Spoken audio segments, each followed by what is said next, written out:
une sélection. Tu prendrais Cameroun ou Algérie?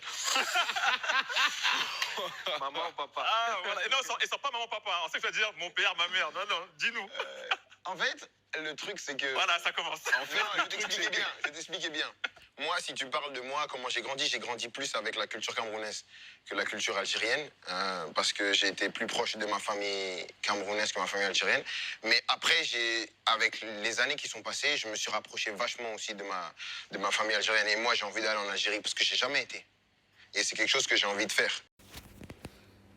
سليمة، حبيت نحكي لك الحكايه اللي حكتها ورد ديال بنتها.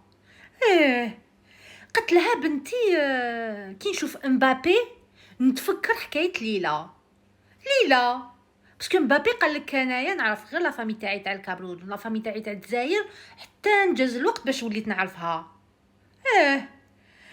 قالت لك الحكايه تاع ليلى وحده من الدشره تاعهم، راحت للصحراء وتزوجت مع واحد تماك ما عرفوا مالي وما من مالي ولا من نيجر ولا من الكامرون ولا ما عرفوا منين. قال لها، عيط لها البابا كي يسمع، عيط لها قال لها شوفي الا زدتي حطيتي رجليك عندي انا مانيش باباك، ولادك ما حبيتش نعرفهم.